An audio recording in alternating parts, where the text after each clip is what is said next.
What's going on, everyone? It's the People's Envoy Updog here with you again, and today doing something a little different. Normally I don't cover brand new characters who come to the game, but I'm going to try this and see how it goes, see how you guys like it. So let me know down in the comments what you think. Just basically for the Annihilator team, since they're an arena team, I really like arena.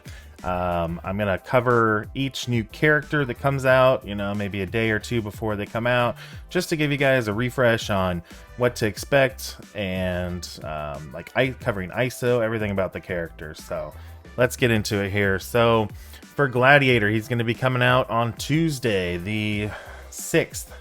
And so let's take a look and see a little bit about him. So in some of the testing we've done, we haven't been allowed to show the footage yet. I do have some footage of some of his abilities that I'll add to the beginning of this video if I'm allowed to before I release it. But if not, I'll just put it in the next video for whoever's next, if it's Thanos, if it's Gore, whoever's next after that. But I love doing those animations. Hope you guys like that too. So as far as my testing goes for Gladiator so far, I've found that at 5 yellow, 5 red stars here, he's probably going to be better as a fortifier because he does take a lot of hits. He's the pre-taunt tank of the team, so that gives him some usability outside of just the team itself. And we'll get into his mechanics here in a little bit, but when he's small, I think fortifier is the better option. When he's bigger, maybe striker could be a case for him, or maybe even skirmisher, I'd say. So, but for right now, when he's small, fortifier. When he's bigger, I'm probably gonna go skirmisher when he's bigger, or I might just stay fortifier, because the other team members like Thanos and, in my opinion, Ultimus is going to be a striker on this team because of his striker attack ability. Thanos rewinds turn meter with his basic and his ISO attack, so that's definitely one you want to have as a striker. Ultimus has a 50% chance to ability block with his ISO attack and his basic in general, so I think that's worth it to have as a striker as well, and then everybody else raider. So let's go take a look at the Gladiator real quick. His passive. Now you do want to have his passive T forward because it gives the immunity and safeguard. So back to the immunity safeguard meta here with characters. We haven't had that for a while. Wong had that, but it wasn't on spawn. This is on spawn. The only theme we've had on spawn with this was Infinity Watch, so that's going to be pretty powerful. And the rest of the ability isn't as important to have for the T4, but the immunity and safeguard on spawn, that's 100% worth the T4 there. So he's going to gain immunity, taunt, immunity, safeguard, and if he's below 50%, he's going to heal for 5%, so that's pretty crazy.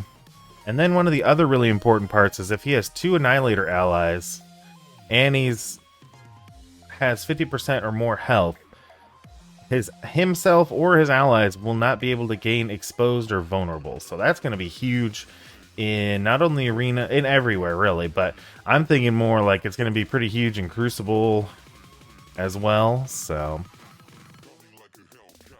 and then his special arena ability can't gain slow. His Annihilator allies and himself. And then he has the mechanic kind of like Captain Britain and what Cabal has, where the enemies can't gain speed bar. But it has to be, his health has to be 50%. So the devs told us that in the comics, Gladiator is really, he's more powerful when he's more confident. If he has less confidence, then he's not as powerful. So that's why this whole 50% health threshold, that's how they kind of translated that.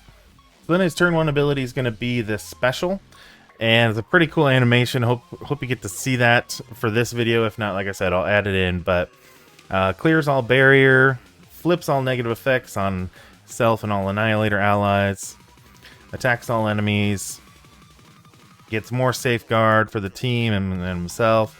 It's unavoidable, so pretty powerful opening move for him. Now he is 121 speed, and in my testing, so he's tied for the second slowest on the team.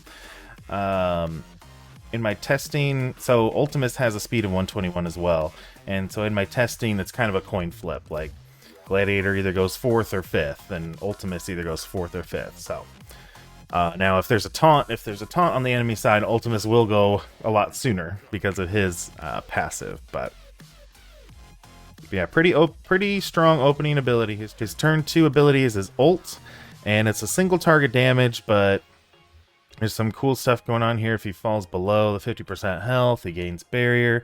He generates 3 ability energy on the ultimate, just the ultimate. So it's not for a special 2, but it's pretty nice. Heals himself, attacks just the single target, like I said. And if he's above 50%, again, reduce speed bar, gain taunt. So pretty good stuff going on there. Now, I do think the ultimate and special are worth it for the T4 as well, just because the special will clear all positive effects instead of like 2, I think it is, without it. And the ult is important because of the energy too. So I think passive, ult, and special are all worth it. Basic's not worth it for the T4. It's a pretty basic.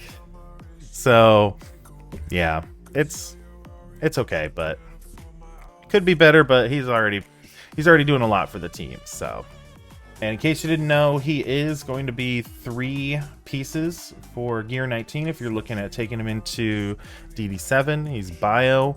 I mean, if you're going to build them anyway, they're going to be the hottest new arena team. Arena teams last for a long time, have a lot of longevity, so I wouldn't be opposed to having people build them up to Gear 19 if you're still working on DD7 or if you're after DD7. So I just wouldn't expect him to do very well in DD7. There's always that distinction, like, is he going to do good in Dark Dimension but also be useful on my roster at that level?